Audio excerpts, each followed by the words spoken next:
So here we are for vlog number 4. I picked the same spot as yesterday.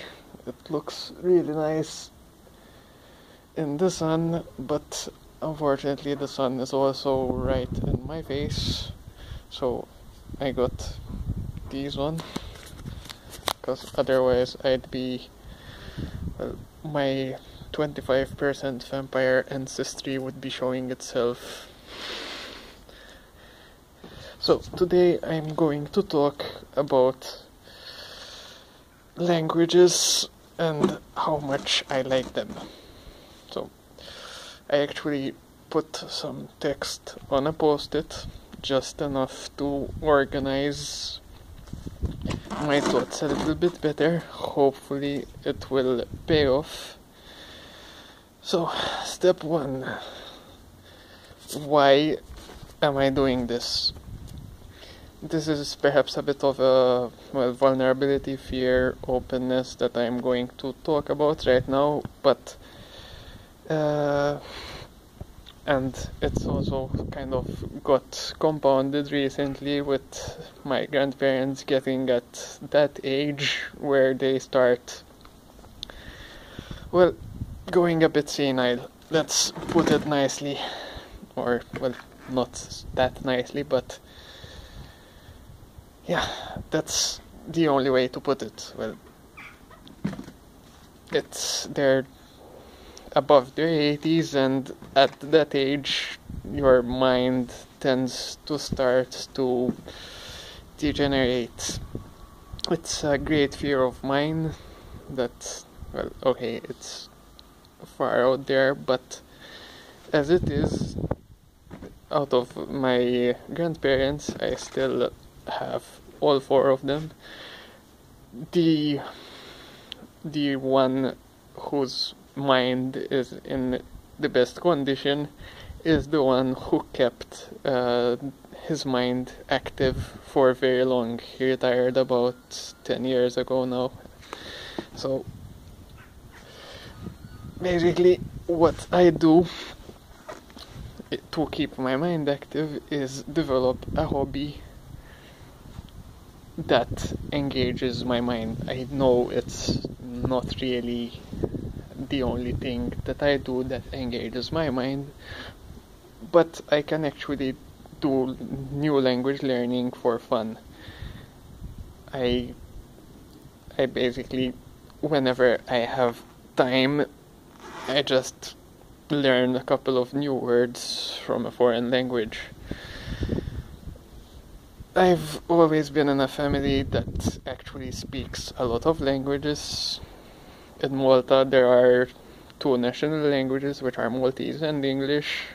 Maltese television absolutely sucks, so most people my age actually picked up a 3rd language, Italian. And that's actually, I'm going to digress a little bit, an unfortunate loss now, because now we have English television, so no one really bothers with Italian that much anymore. But either way, for me, I was under the age of 7, I was pretty much fluent in 3 languages already, which is quite decent. I'd rather say after that I studied French in school, and then I moved to the Netherlands, picked up Dutch, which I'm semi-fluent, or I'm pretty fluent in, but not up to my usual, or not up to my perfectionist standards. I get by, let's call it that. Then I decided to see how long it would take me to actually pick up a new language, so I picked up Spanish, which was technically cheating, but I did it in 3 months and I'm quite fluent as well. And yeah, so it goes. So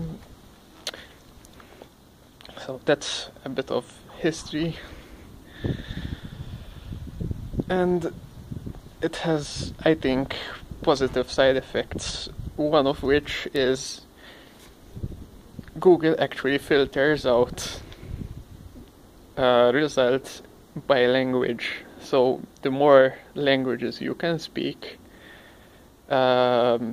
it's like you're discovering, or you as soon as you become fluent and able to read in a foreign language, it's like there's a whole new internet that before wasn't really accessible to you. I know there's Google Translate, but it's just not the same.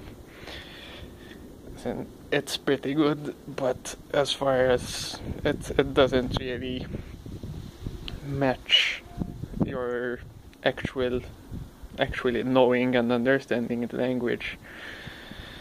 So that's one side effect that is very interesting. A second side effect I'll build up on yesterday is books in another language.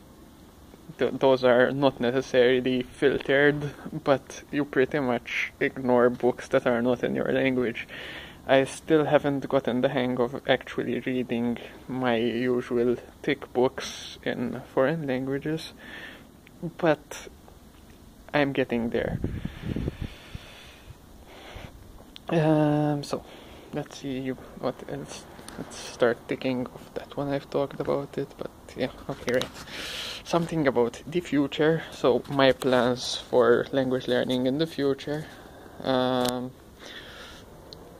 I should probably pick up some German. I'm interested in picking up a language that doesn't use the Latin alphabet, but I'm hesitant to start on something like Japanese or Chinese because one,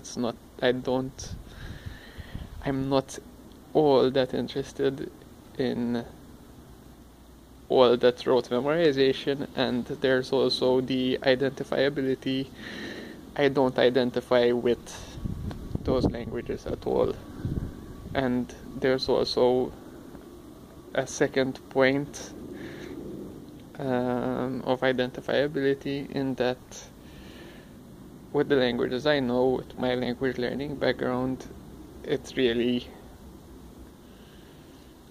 would be hard to get a grounding, kind of like how, for example, it's really hard to get Korean because you can't identify it with any other language, well, that or Finnish. Then maybe, but either, and perhaps another thing I could add on my list are Danish and sorry, that was a problem that happens. Oh, I'll actually speak about that later, but right, I was saying other things on my list, Danish and any Eastern European language, which I have not yet decided, but it definitely won't be Hungarian or Hungarian. Let's stop at Hungarian. Lastly, one thing that you might want to be aware of when learning languages and speaking them very interchangeably is that sometimes, like what I did about a minute ago, you actually get mixed up words from one language in the middle of a sentence that is spoken in another one. It's, I guess, something that just happens. It's got its upside and its downsides. The downside is, well, that you have to occasionally catch yourself from making a small blunder. The upside is if you're speaking with another polyglot, you're never short of words, because if you don't know a word in one language, you can just